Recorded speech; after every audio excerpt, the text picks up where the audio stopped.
அனைவருக்கும் வணக்கம். இன்றைய தினமணி செய்தித்தாள்ல என்னென்ன செய்திகள் இருக்கு அப்படிங்கிறத பார்ப்போம். முதல்ல பார்த்தோம்னா, ஜம்மு காஷ்மீருக்கு மீண்டும் மாநில அந்தஸ்து அப்படின்னு சொல்லி பிரதமர் அவர்கள் சொல்லியிருக்காங்க. நமக்கு தெரியும் ஆகஸ்ட் 5, 2019 அப்ப ஜம்மு காஷ்மீர் அப்படிங்கிற மாநிலம் 2 யூனியன் பிரதேசங்களாக பிரிக்கப்பட்டுச்சு. Union territory of Jammu and Kashmir and union territory of Ladakh அப்படின்னு சொல்லி.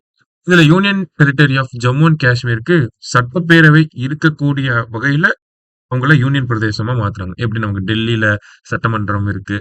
அதே மாரி பார்த்தோம்னா, புதுச்சேரியில சட்டமன்றம் இருக்கு. அதே மாதிரி ஒரு அமைப்போட ஜம்மு அண்ட் காஷ்மீருக்கு கொண்டு வந்தாங்க. லடாக் பார்த்தோம்னா, அங்க சட்டப்பேரவை இருக்காது. முற்றிலும் அது மத்திய அரசாங்கத்தினுடைய கட்டுப்பாட்டுல வந்து சரிங்களா? So, union territory of Jammu and Kashmir. போன வருஷம் சுப்ரீம் கோர்ட்ல இந்த கேஸ் நடந்துச்சு. Article 370 case. அதுல வந்து என்ன சொல்லியிருந்தாங்க அப்படின்னு பார்த்தோம்னா, யூனியன் பிரதேசமா இருக்கக்கூடிய ஜம்மு அண்ட் காஷ்மீருக்கு விரைவில் மாநில அந்தஸ்து வழங்கணும் அப்படிங்கிறத பத்தி பேசியிருந்தாங்க. ஃபர்ஸ்ட் ஒரு மாநிலத்த 2 யூனியன் பிரதேசமா பிரிச்சது சரியா? அந்த மாதிரியான ஒரு சில கான்ஸ்டிடியூஷனல் கொஸ்டின்ஸ் அப்படிங்கிறது இருந்துச்சு. சுப்ரீம் கோர்ட் அத அட்ரஸ் பண்ணல. ஏன் அப்படின்னு பார்த்தோம்னா, மத்திய அரசாங்கம் நாங்க விரைவிலேயே ஜம்மு அண்ட் காஷ்மீருக்கு வந்து மாநில அந்தஸ்து அப்படிங்கிறத குடுத்துருவோம். அதனால அத பத்தி நம்ம டிஸ்கஸ் பண்ண வேண்டாம் அப்படிங்கிறத அபிஷியலா சொல்லியிருந்தாங்க. அதன் பிறகு பார்த்தோம்னா, செப்டம்பர் 2024க்குள்ள ஜம்மு அண்ட் காஷ்மீர் சட்டப்பேரவைக்கு தேர்தல் நடத்தப்படணும் அப்படிங்கிறது உச்சநீதிமன்றத்தினுடைய தீர்ப்பாக இருந்துச்சு. சோ அந்த வகையில உச்சநீதிமன்றம் தீர்ப்பை பின்பற்றி இந்த மாசம் எலெக்ஷன்ஸ் அப்படிங்கிறது நடந்துட்டு இருக்கு. ஆல்ரெடி முதல் கட்ட தேர்தல் அப்படிங்கிறது நடந்து முடிஞ்சிருக்கு. கிட்டத்தட்ட 90 சட்டப்பேரவை இடங்களுக்கு வந்து இந்த தேர்தல் அப்படிங்கிறது நடந்துட்டு இருக்கு. சரிங்களா? சோ இப்போ அடுத்த கட்டமா அரசாங்கம் என்ன சொல்றாங்க? மத்திய அரசாங்கம் தேர்தல்கள் நடந்து முடிந்த பிறகு கரெக்டான டைம்ல மாநில அந்தஸ்து அப்படிங்கிறது ஜம்மு அண்ட் காஷ்மீருக்கு திருப்பி வழங்கப்படும் அப்படிங்கறத சொல்லியிருக்காங்க. ரொம்ப முக்கியமான ஒரு ஸ்டேட். சரிங்களா? அடுத்ததா பாக்குறப்ப நமக்கு இன்றைய திருக்குறள். இன்றைய திருக்குறள் பார்த்தோம்னா, நெறுதல் உளனொருவன் இன்றில்லை என்னும் பெருமை உடைத்து இவ்வுலகு அப்படின்னு கொடுத்திருக்காங்க. நேற்று இருந்தவன் ஒருவன் இன்று இல்லாமல் இறந்து போனான் என்று சொல்லப்படும் நிலையாமை ஆகிய பெருமை உடையது இவ்வுலகம். சோ லைஃப் இஸ் அன்சர்டைன் அப்படிங்கிறத சிம்பிளா இங்க சொல்லியிருக்காங்க. நேற்று இருக்கவன் இன்னைக்கு இருக்க மாட்டேங்கிறான். அதுதான் லைஃப் இஸ் அன்பிரடிக்டபிள் அன்சர்டைன் அப்படிங்கிற ஒரு விஷயத்த சொல்லியிருக்காங்க. சரியா? திருக்குறள் எண் 336 அதிகாரம் நிலையாமை. சரிங்களா? அடுத்ததா பார்த்தோம்னா, நமக்கு நேத்து பார்த்திருந்தோம். இந்த ஒன் நேஷன் ஒன் எலெக்ஷன் அப்படிங்கிற கான்செப்ட நேத்து டிஸ்கஸ் பண்ணியிருந்தோம் இல்லையா? சோ அதை ஒட்டி தமிழகத்துல இதே மாதிரி ஒரே நாடு ஒரே தேர்தல் அப்படிங்கிறது அது என்ன சொல்ல வராங்க?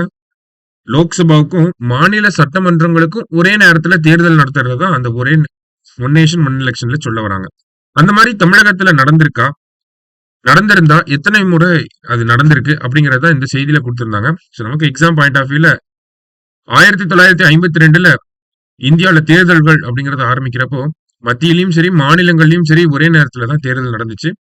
பின்னர் கொஞ்ச காலகட்டத்துக்கு அப்புறம் தான் அந்த நடைமுறை அப்படிங்கிறது மாறி போச்சு. சரியா? அந்த வகையில தமிழகத்துல பார்த்தோம்னா கிட்டத்தட்ட ஒரு 5 முறை மத்திய அரசாங்கத்து ஐ மீன் லோக்சபா தேர்தலும் மாநில சட்டமன்றத்துக்கான தேர்தலும் கிட்டத்தட்ட 5 முறை ஒன்றாக நடந்திருக்கு அப்படிங்கிற செய்தியை இங்க இடத்துல கொடுத்திருக்காங்க.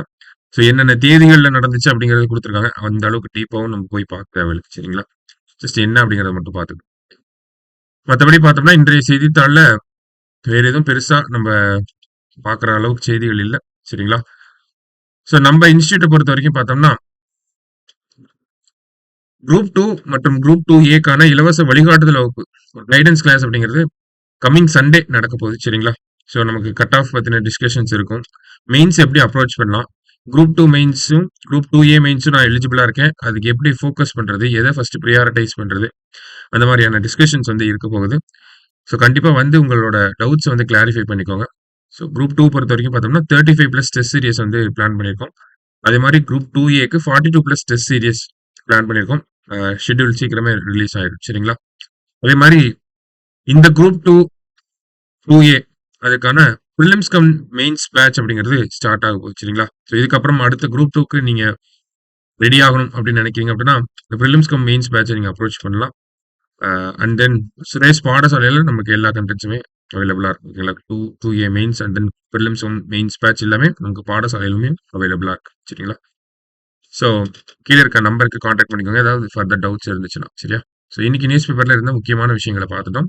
நாளைக்கு நியூஸ் பேப்பர் அனாலிசிஸ்ல மீட் பண்ணலாம்.